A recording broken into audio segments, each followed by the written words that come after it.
These are some of the reflections I was having yesterday when I was leaving Nairobi. Um, I didn't quite know really what I need to share with you because I needed to share something new, but I promise that it's not new. We will just overemphasize. So we were asked to talk about connecting East African businesses to CVCs. The CVCs here is continental value chains. Maybe you're used to global value chains.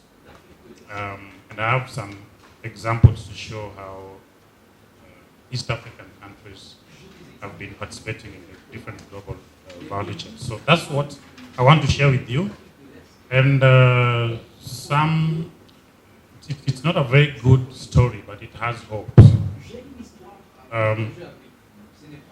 There are two ways through which you participate in the value chain process. So one is through backward participation, another is forward participation. Backward participation is if you import raw materials and process them, or use them in processing some other exports. A good example, we are a commodity exporter region. For instance, Kenya, we export coffee, and then it comes back to us in form of Nescafe. Okay? So the country that is importing our coffee and using it to process Nescafe is doing backward participation in the value chain. And so why this is a very, very important thing to underscore is that backward value chain participation may help you with learning certain technologies, because if you're importing intermediate goods or raw materials, there's some technology embedded in that. And so it creates job at home where the processing is being done. But then forward is whatever we are exporting that other countries are using to produce their exports. And in this case, that's what I was clarifying, the commodity exports, that we export raw in their raw form. And therefore, we lose that value and give more value to the countries that are going to use our raw materials to process and create jobs in those countries.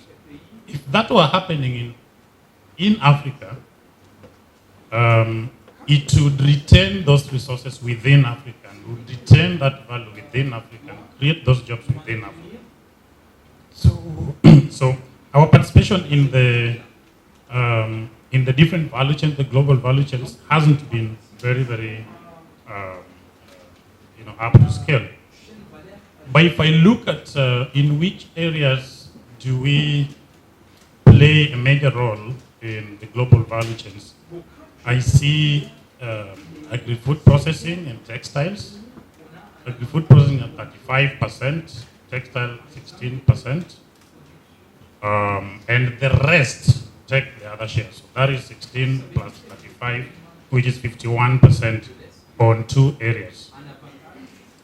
But as JB mentioned, we are seeing, despite the continental FTA, we are also seeing demographic growth with a different quality that is demanding more and more high standards. Urbanization is also deepening, and digital transformation is also deepening. And we think all these are giving us opportunities to exploit, and we need necessary policy interventions to harness all these opportunities. 2000 to 2019, that's close to 20 years. This is how we have participated in the various global value chains. The deep green at the bottom is the backward participation in the global value chains as a percent of our GDP.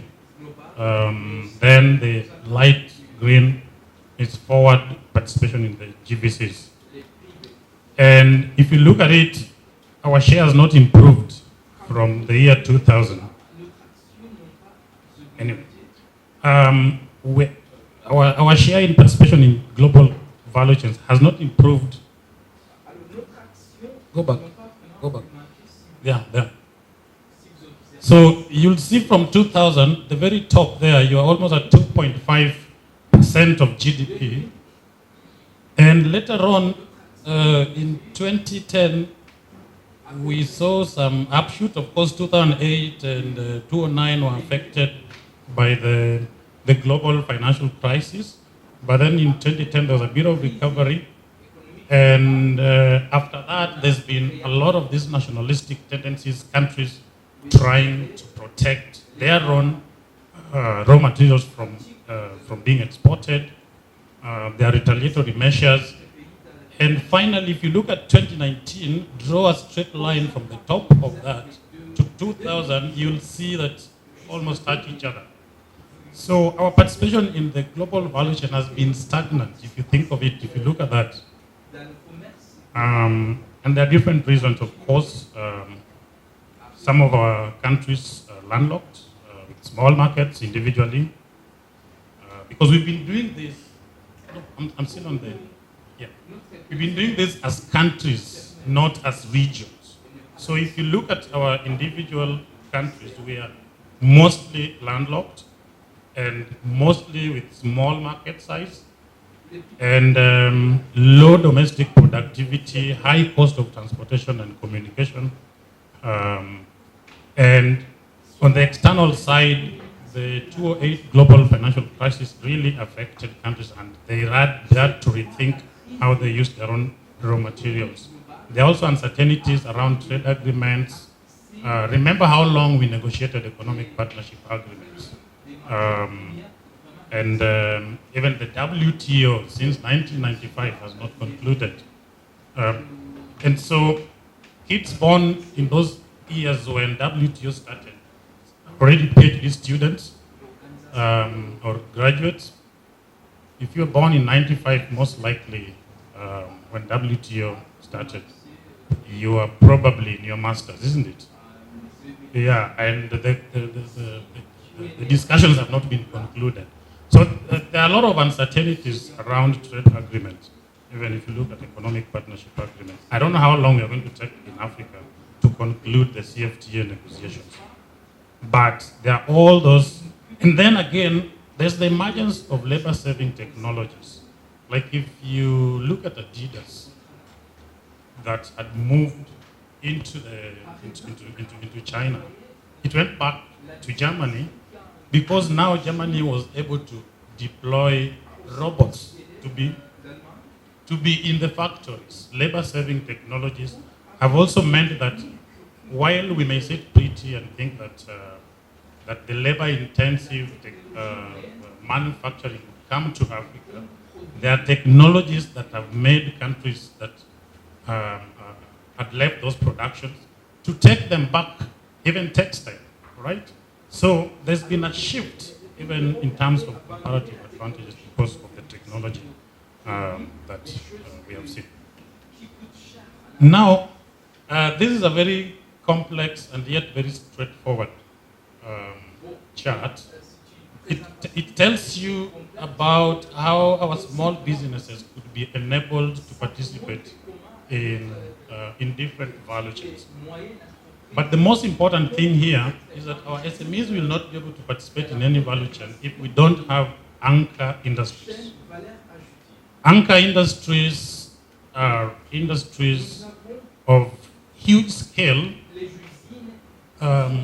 with very long value chain processes through which different SMEs can offer value.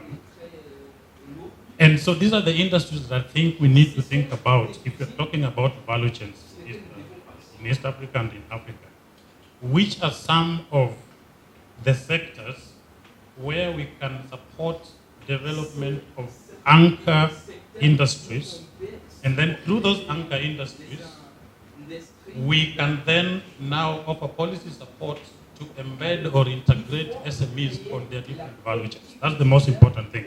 Otherwise, you as an SME will not be able to haul your good from Kigali, from Kampala, from Nairobi, all the way to Nigeria, for instance. It may not be of sufficient value and quantity that will be commercial.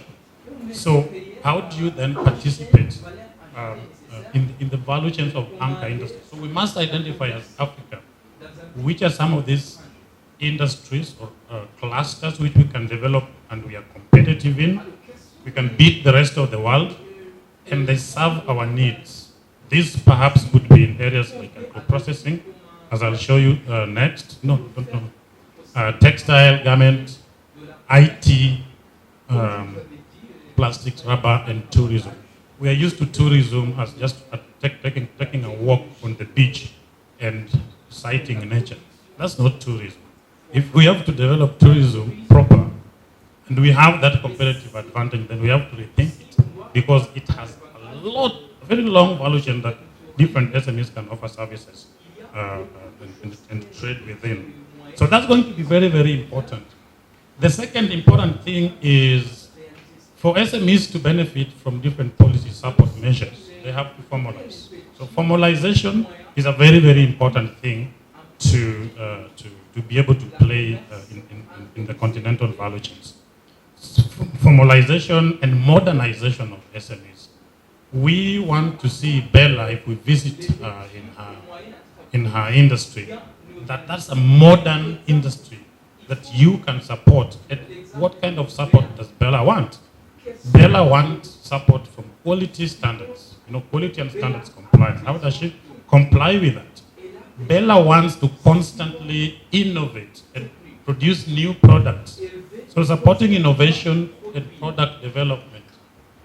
As she imports different raw materials into her industry for her use, she is attracting investors, but she's also getting technology from the raw materials or intermediate goods that she is importing. So attracting investment from venture capitalists, but also the new technology embedded in the raw materials that you're importing.